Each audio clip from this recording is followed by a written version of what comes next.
We are going to be live any minute now. So I wonder if our dear audience who is right now with us feeling any confident. Do you feel confident? Do you feel competent? Do you feel I wonder if we are live? Just double checking. And Suzanne, we actually can see both of us. How great is that? So let's start again. And those who were with us just half an hour ago, here we are back again in the studio with amazing and so patient and so confident and competent Dr. Suzanne Doyle-Morris.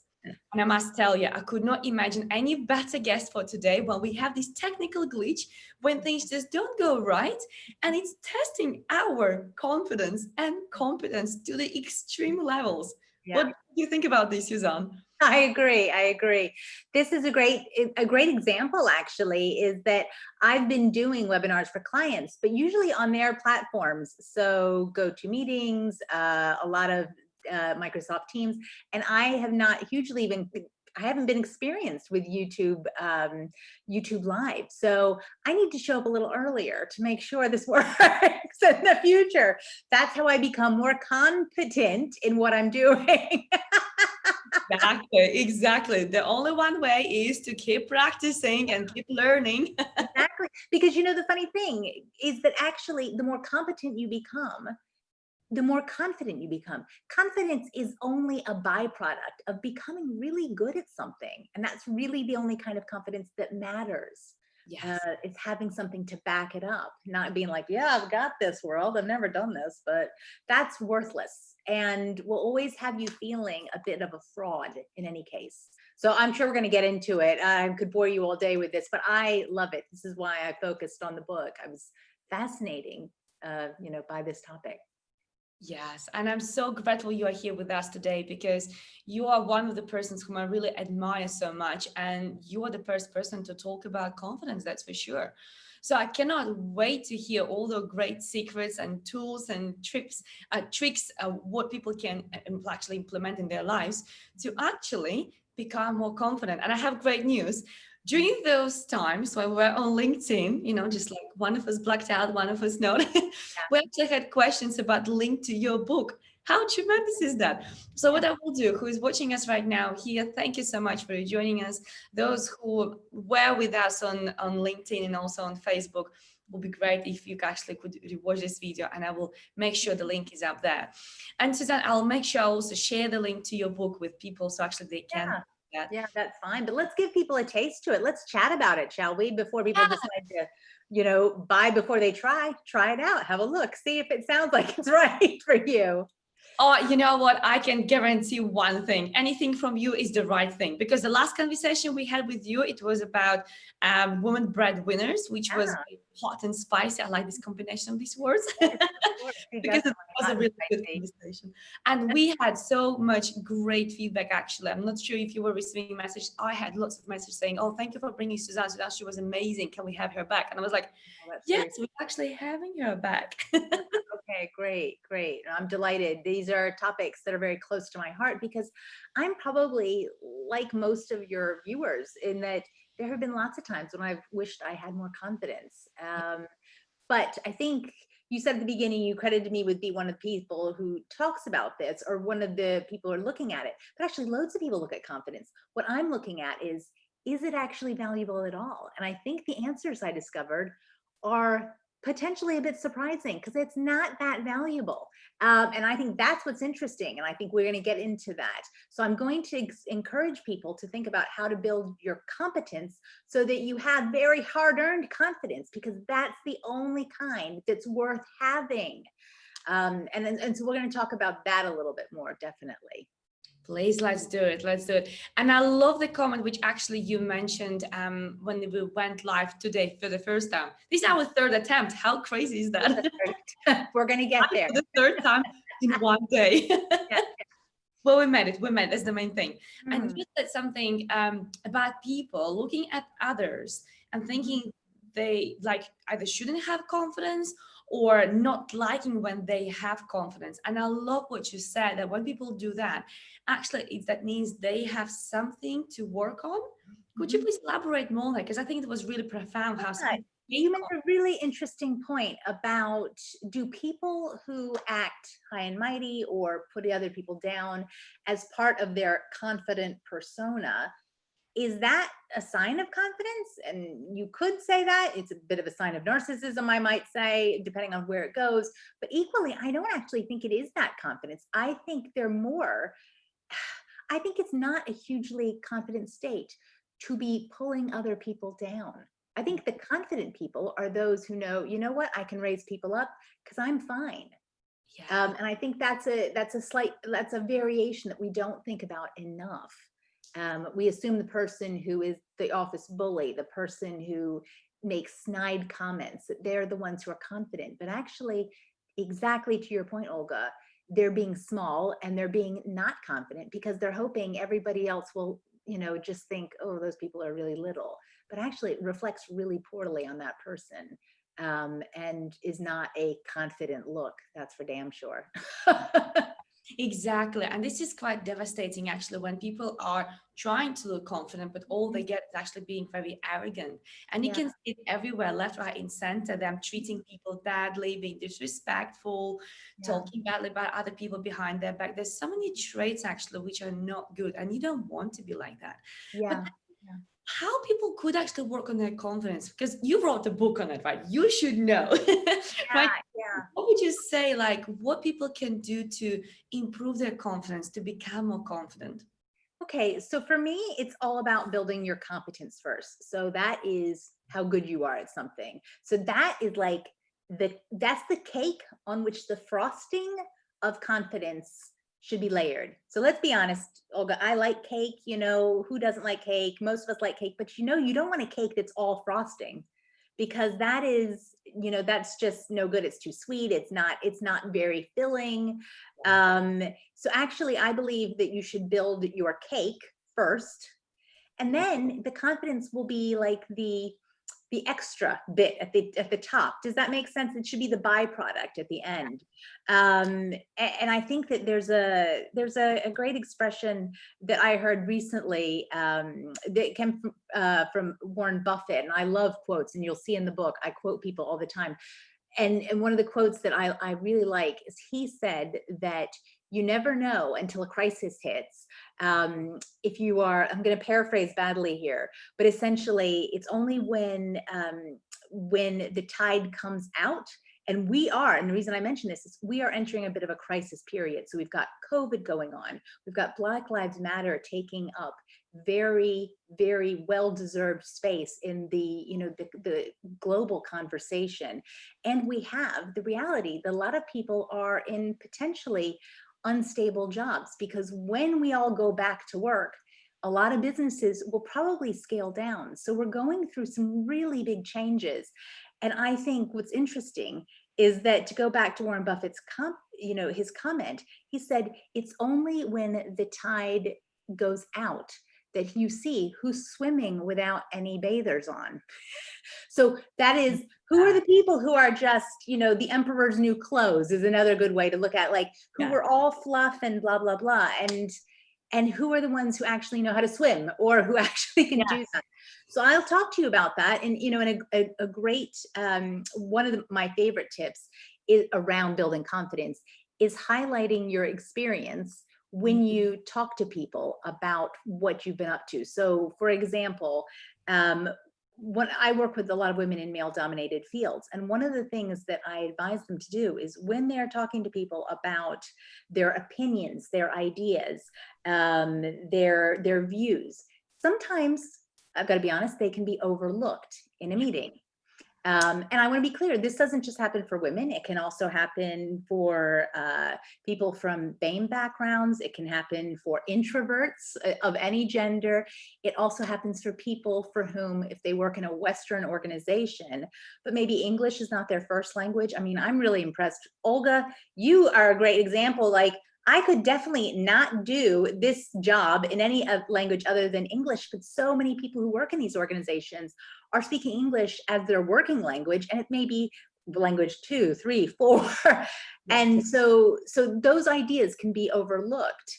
And I think what's really interesting is what I advise my clients is if you don't feel like you've got the confident facade, then when you give your opinions about something, break it down and say, well, when I was working on this project, or when I was speaking to this person, or this reminds me of another thing I worked on, and just highlight how you are credible from your competence in your answer so that you get heard faster than just saying, I think, or it might be my view.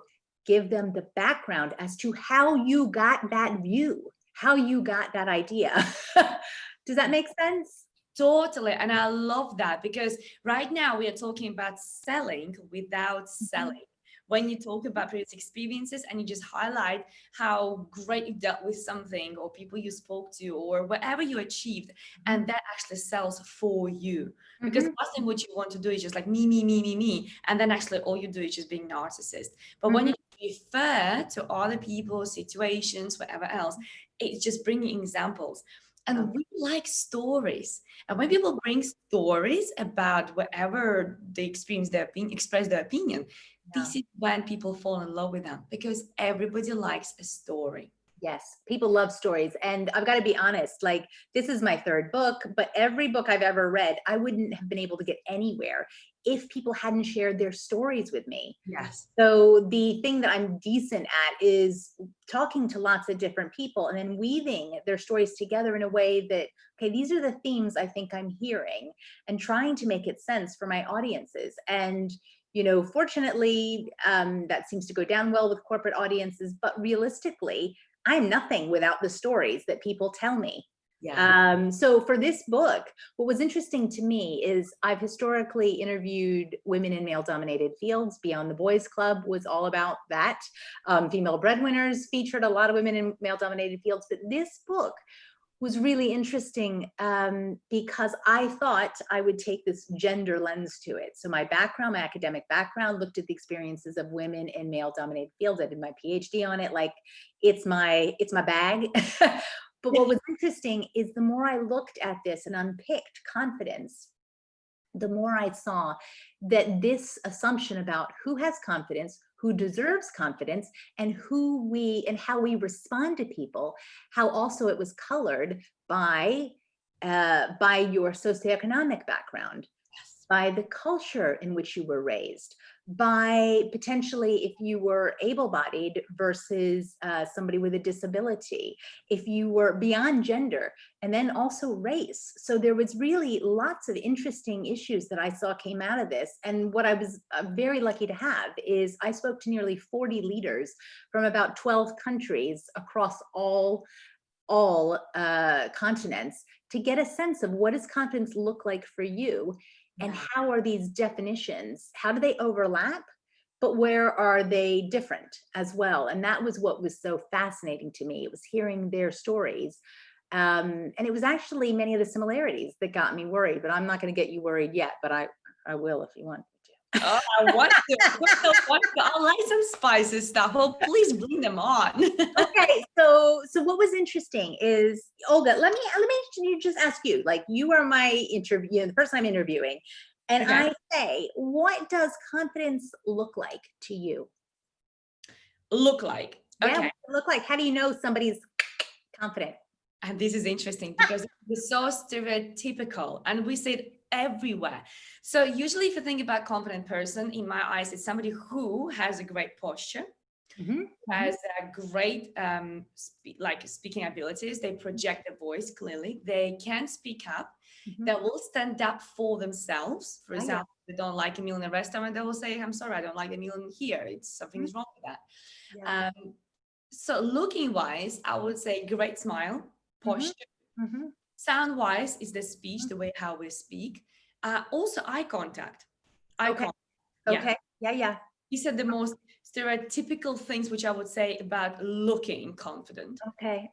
Well, but also, and I agree. I think all of those are accurate. So what I would say to people is, what does it look like? They would say things like that. Then I would say, what do people do in this case? And they would say things like, They take charge, they're the first one to speak, they're happy to put themselves forward and crowd and all of that kind of thing. And I was really interested in what that looked like, because what I also found when I started interviewing people was that when that all sounds fine. And I can understand that, because I also thought, this is what confidence looks like. However, what I started to understand was that those behaviors are very much come from what I call the status quo. So that is in the work organizations where I work, that tends to be what leadership looks like. So that tends to be very male. It tends to be very white. It tends to be people from a well-off background who can own the floor and have gravitas and all of those things. However, what I also discovered was essentially that when people who are not status quo exhibit those same behaviors, we don't take as kindly to it. So I'll give you an example. An example that's very timely at the moment. When people from Black backgrounds show confidence, when they take charge, when they do these things, we are much more likely to call them angry, aggressive, difficult. When women take on these behaviors, we call them strident, bossy, bolshy.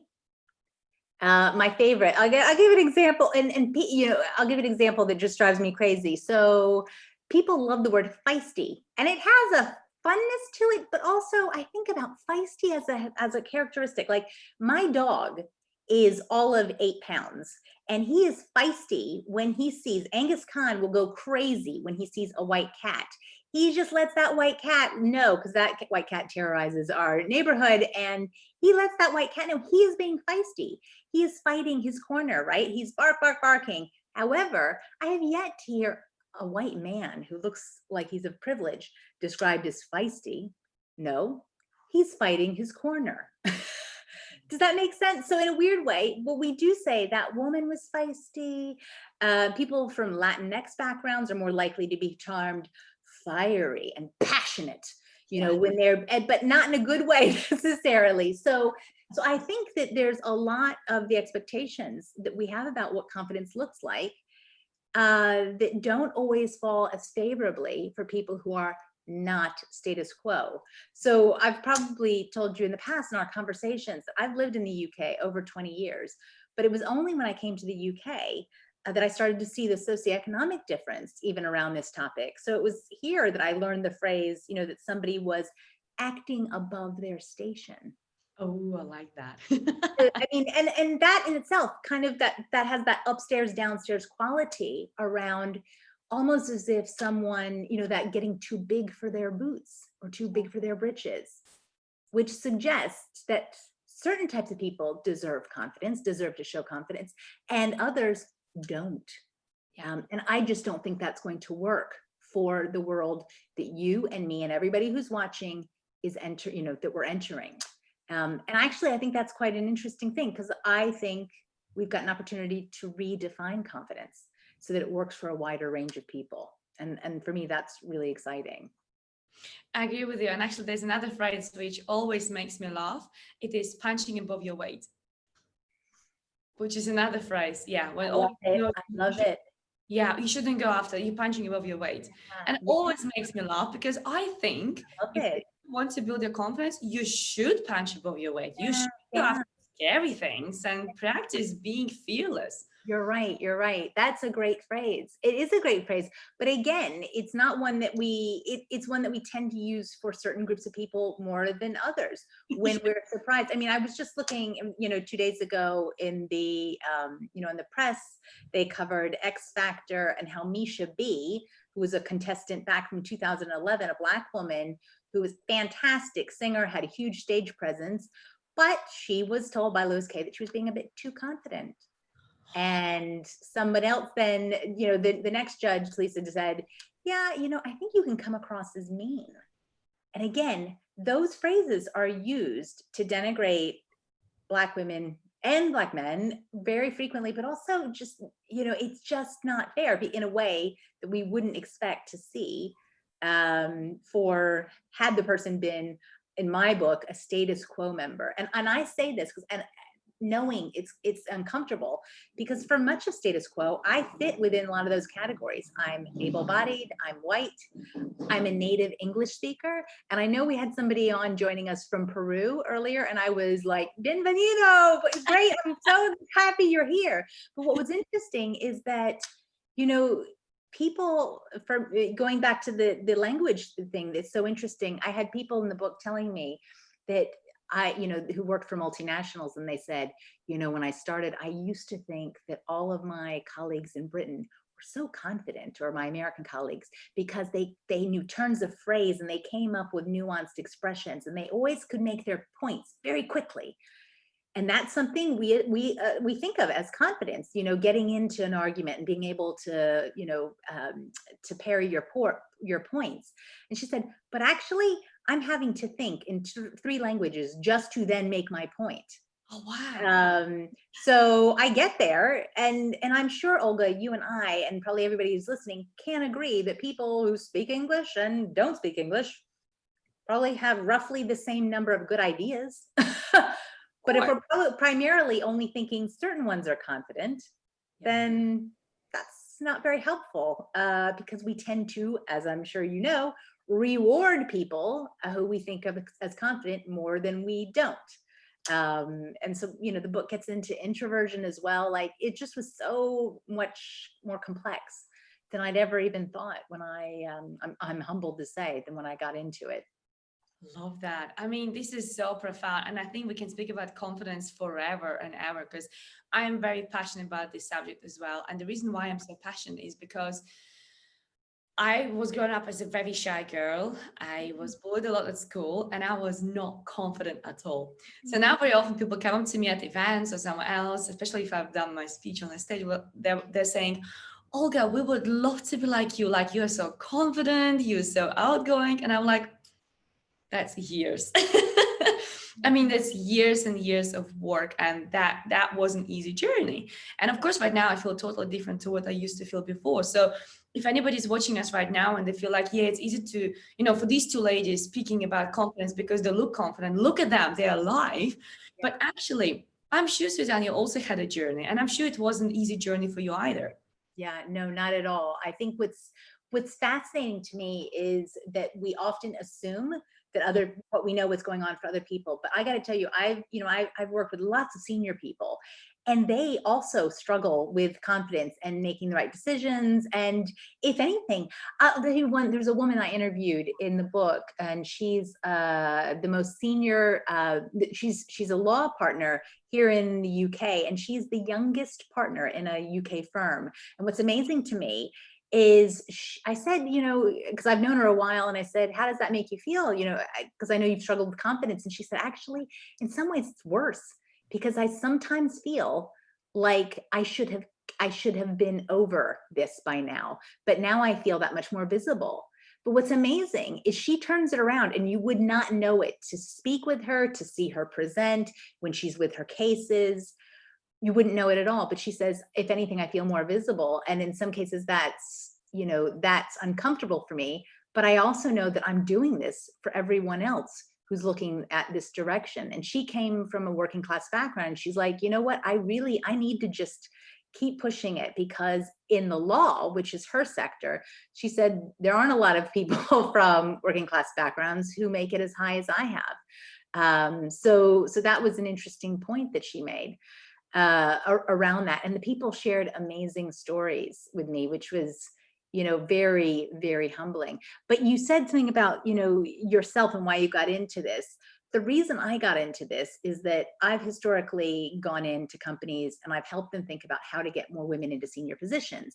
And what they used to always say to me, I'd meet with the top team and I'd say, okay, why do you not think you have many, many senior women? And one of the reasons I'd often hear is people would say, you know what, I just don't know if, I don't know if they're confident. And so I would say, oh, okay, well, I'll interview them. I'll talk to them. I'll see what comes out of that. And what was so interesting is that I would interview both men and women who were on, that greasy pole or the track towards success, depending on how you look at it. Yeah, exactly. And I would say, you know, how confident are you that you will get to the top? Many were law firms, and yeah, how confident that you'll become a partner. And what was so interesting is the women would say to me, you know what, I'm confident I'll get ahead, I'll become partner somewhere, but maybe not here. And what was interesting is the men didn't say that, because all the partners, or not all, but the vast majority of partners, were people who looked like them. And that was interesting, because what they would say is, yeah, I think, you know, I think I feel good here. They never said everybody looks like me at the top, so I'm putting betting on it. But they'd say, you know, I see I have some role models. There's a few guys who give me a helping hand now and again. I really identify with the culture here. They'd say all of that. None of them felt that they were getting advantages, but they certainly were. And the women would say things like, well, when I look at the top, again, they never said, I won't get ahead because of sexism. What they would say is, well, very few people work flexibly. It's a real luxury if I ever get to work even a day at home. I don't see many people who look like me at the top or have lives like the ones I want to lead. And you know, and some would joke, you know, many of the partners are on their second families, or they're having affairs, or they are drinking. And it was just funny, because I thought, what the women would say is they have lives, and many of the men did too. The people at the top have lives that I don't aspire to. So while I'm confident, I don't believe it'll be here. And I think that's an interesting distinction in confidence. They were confident in themselves, but they weren't confident in the firm. And that's about trust, right? I don't trust this firm that I will do well at this firm, because it's not the right culture, or it's not got I don't have the right mentors of people pick me up. But it is about, you know, can you be what, if you can't be what you can't see. And nobody identified with people at the top with whom they that they saw were supposed to be their role models. And if you don't identify with it, well, then how confident are you going to be? So that was an interesting distinction. And that was one of the first conversations I had many years ago that made me think, there's something to this.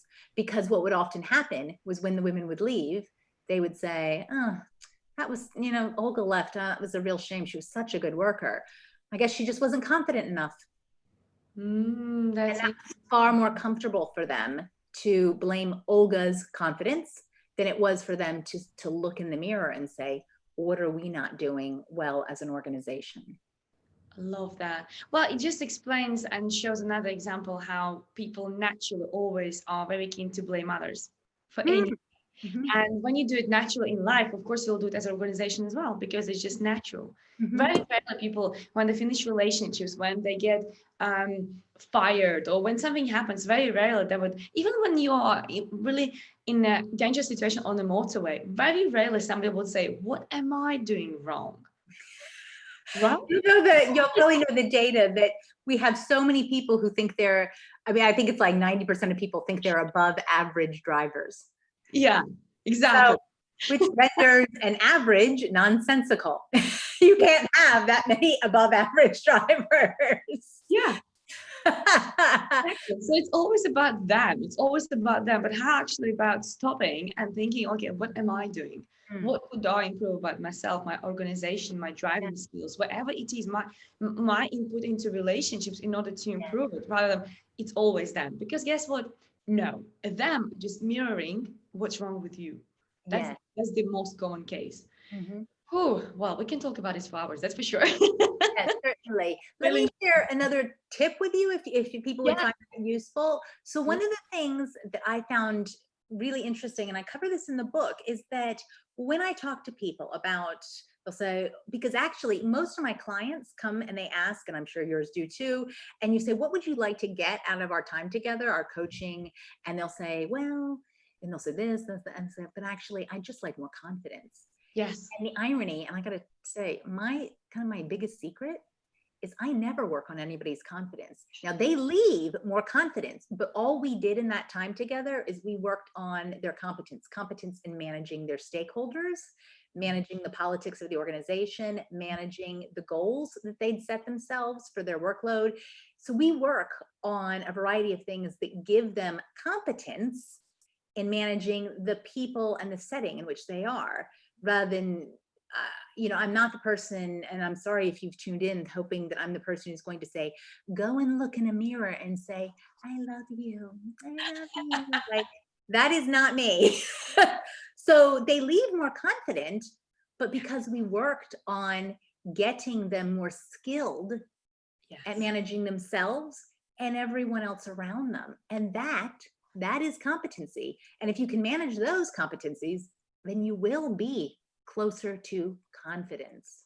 And that's the key thing. So for me, just, when you look at what you're not confident in, break it down into smaller parts. So Olga, I know you are a speaker, so you're comfortable in front of audiences. I like to speak as well. And what's so interesting is that a lot of people will say, I don't know if I'm concerned about that. I've got a big meeting coming up, or I want to present to and they'll say, I'm not confident speaker. And I'll say, well, do you have colleagues? And they'll say, yeah. And I'll say, do you speak at meetings? And they'll be like, oh yeah. Okay, so it's not that you're mute. Let's be really clear. Like, you're not mute. You can be heard. Okay, so let's move it up. So when do you start to, I said, could you do a table of 10? And they'll be like, well, yeah. Oh, yeah, okay. All right. So, all right, I'm cranking it up. All right, what about 20 people? And they'll say, oh, that might be tougher. I say, what about senior people? And so what's interesting is by the end of it, we have identified, like, okay, it's actually senior people or a client-facing presentation or whatever it is. And then what we do is we identify that and we see that as a skill, because that's not a lack of confidence. Exactly. All that is, it's a skill shortage. It's a complete just skill shortage. So what we do is we work on getting them better at presenting to groups of 20 or more of clients on this topic. Does that make sense? Totally, absolutely. And I love it. I love what you said, because right now you described exactly what I speak about. It is recognizing where and when you already have that confidence. Yeah. And doing more of that. I love it.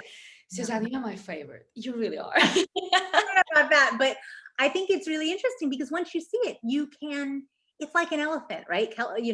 Confidence is like this elephant. They always say, eat your elephant one, so don't just say, oh, how am I going to eat this elephant of confidence? Say, okay, how could I nibble its toe? What would I be better at? Like, how do I get better at that thing? Yeah. And then, and I'm not going to try and take on the elephant because I'm never going to try. Good.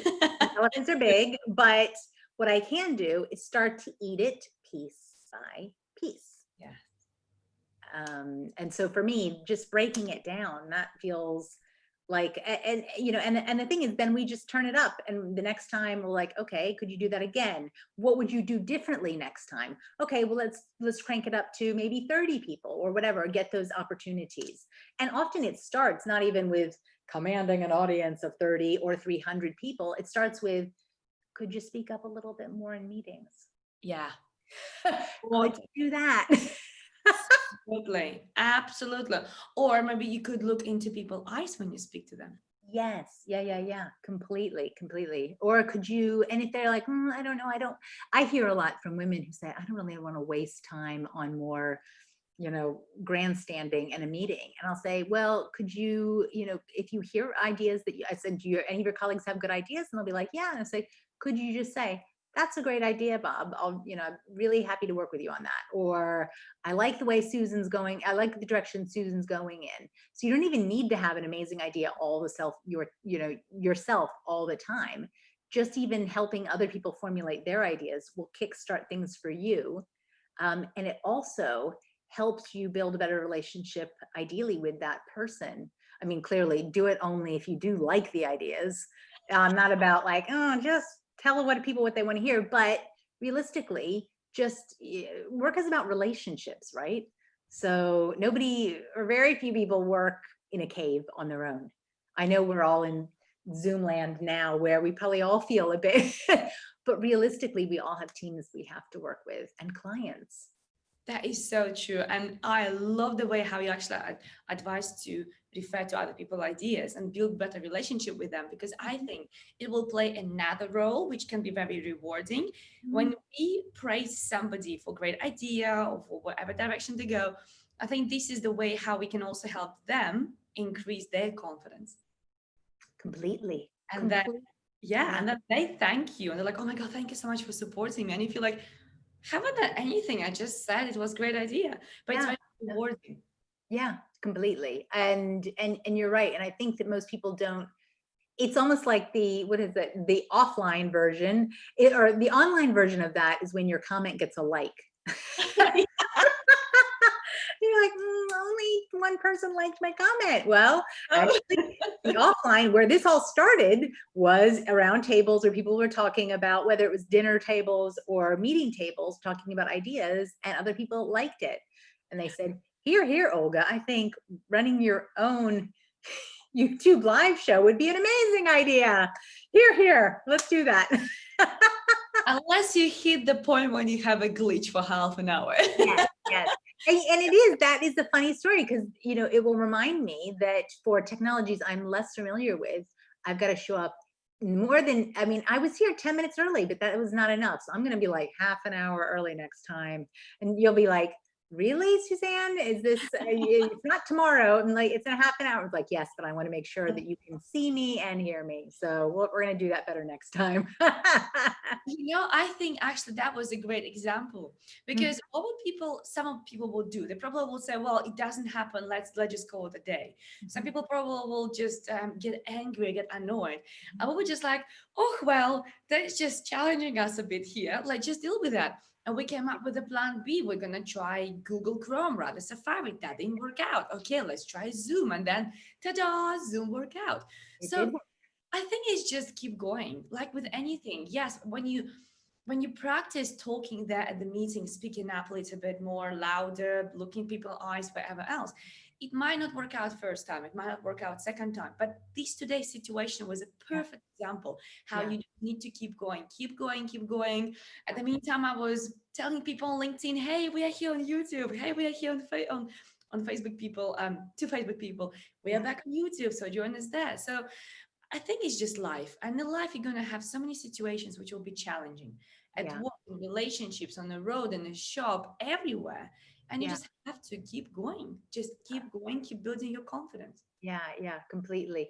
You know, it's funny you say that. I was talking with my daughter the other day, and she called and I said, how's your day? And she goes, oh, it's been a bit of a crisis. And I was a parent. I'm like, oh, what's happened? And she named something that was actually pretty small. And we talked through it and got her past it. And I said, Lee, be really careful about how you use the word crisis. I said, particularly to a parent. But the important thing to do is, you know what? I said, actually, most days are going to have a crisis, but they'll also have some good bits. Like that's just, that's just normal working life. Some people will like your comments in a meeting and some won't. But you know what? Just to your point, Olga, you have to keep going. And try to build on the next day and be like, well, 2 people liked the comment, or my boss gave me a half smile, or which is better than a frown, or whatever. But that's just the up and down. You and I both run our own business, and I feel very much like that is the up and down of running a business. And you know, but I think what makes you better is you get more competent at the things that you're doing. And for me, that's the important bit. However, I will say there's a health warning with this that your listeners may be interested in. Do I share with you the health warning? Okay, so one of the most interesting pieces of research I found was that competence and confidence are actually inversely related. Now, what that means is the more one goes up, often the more the other one goes down. Ooh, that's interesting. So that is interesting, because what it means for the workplace, and that's kind of where I work, is in organizations, is the more confident a person becomes, the less they worry about getting better at their field. Because remember, they've got this. They can blag it, wing it. They can, just talk the talk and just hope somebody else will handle the details. And I think that's really interesting and very worrisome for employers, because we do tend to, in many modern workplaces, certainly where I've worked, we do tend to over promote the confident, Yes. while under promoting the competent. And I think we're seeing this even now in the world, where very competent people tend to not always make the most compelling arguments. And that's because you recognize how complex any topic is. So I'll give you an example. The doctors, the medical practitioners, but also more specifically, the medical advisors that people around the world are relying on right now, they know how complex COVID research is. And so they're not saying there's any easy wins. They're not saying we'll have a vaccine in September. The people who do, you need to worry about, because that means they know little.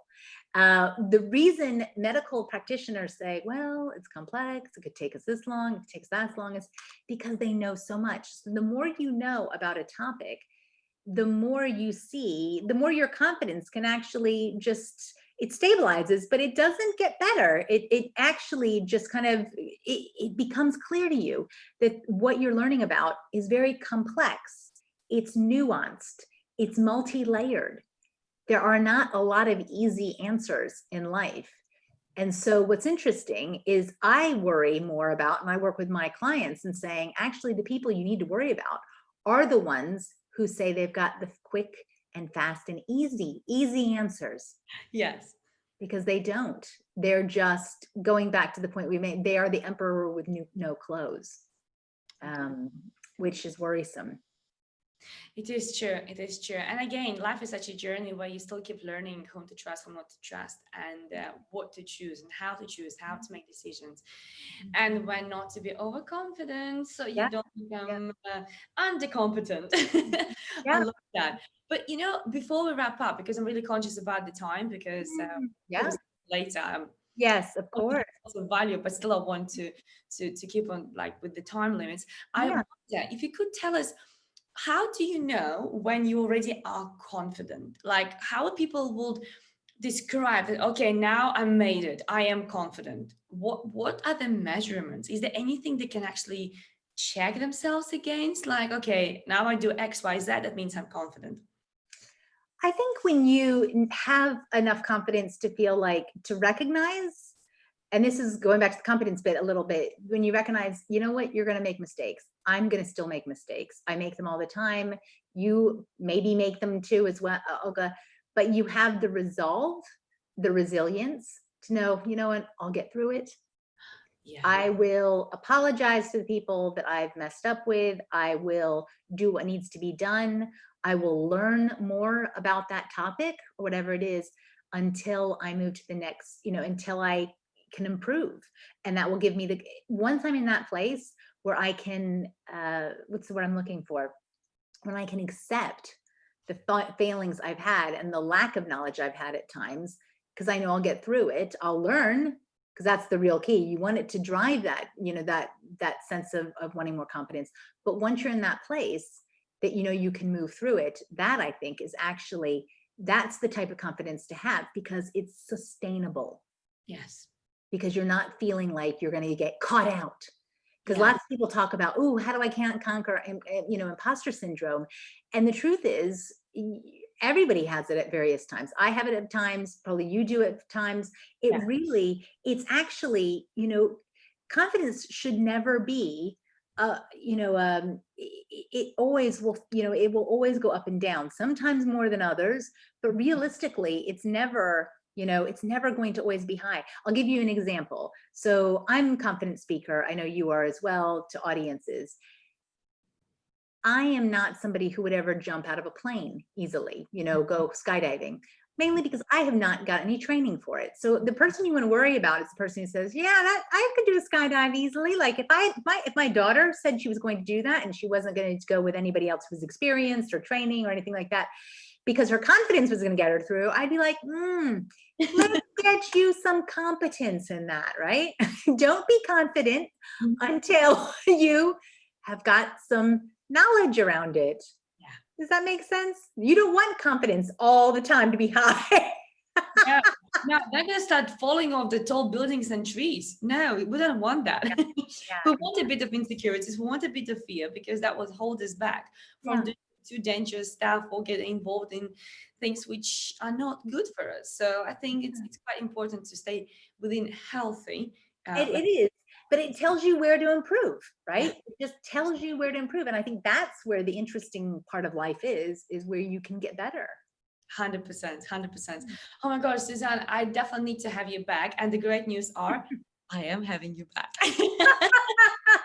So the downside for your listeners is I've written 3 books, so there will be a third time, won't there? That's it. And I'm so excited to have you back again, because just like the first time conversation we had, it was really, really good. And this one was actually really good. And I think that was so helpful to people who right now are adapting themselves, or they really are doing their best to promote themselves, to push themselves in their careers, especially when they compete against them, some high level people. So what I'll do, I'll definitely share your book below this video so people actually can go check it out and buy it, because I mean, you have such a pool of knowledge, and I'm not sure where you get it all from.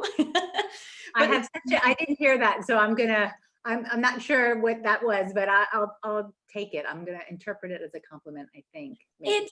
It is, because you have a pool of knowledge, and it's remarkable. It's really remarkable, because very often people know about one subject only and they write a book about that. But you have so much within here, and I'm just so admiring you. So thank you so much. Back to where we started. It's only about the stories I hear. People love stories. Yes. And my stories tend to be about people who are overlooked in the workplace. Yes. That's where I specialize. So I only know a lot about one thing. Well, last time the conversation was about women breadwinners, which is totally different from confidence. It is. Fluent in that. And I was oh. Yeah, true. So it was a pleasure to have you today. Thank you so much. And thank you for collaborating with the issue about the technical glitch. I'm happy we dealt with that. Yeah. You were absolutely amazing doing that. You were so calm and having your humor, which I love. It's amazing. Yeah. That's the way to do it. It is, definitely.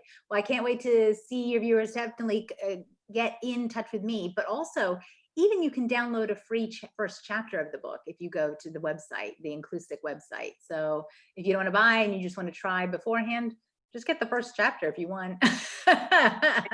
And this is the best thing ever, because you can actually read the first chapter before you even buy a book. Yeah, definitely. You should buy a book, but if you want to really test drive it like a car, buy it. All right. And what I will do, I will also share the link below the video, so actually people can go and check it out. Fantastic. Thank you, Olga. Oh, it was such a pleasure to have you. It was such a pleasure to have everybody who is with us on attempt number 3 today. Thank you so very much for your patience. And if you watch this video later, please share it with others who you think might need a bit of a boost of confidence and reassurance that actually it's not that they're not confident, they're just a little bit not competent in something, and all they have to do is just rebuild that in order to have that icing on the cake, which is confidence. I love the example. That was a great example. Thank you, Suzanne. Take care then. Bye, Olga. And thank you, everyone. Thank you. Take care. Bye.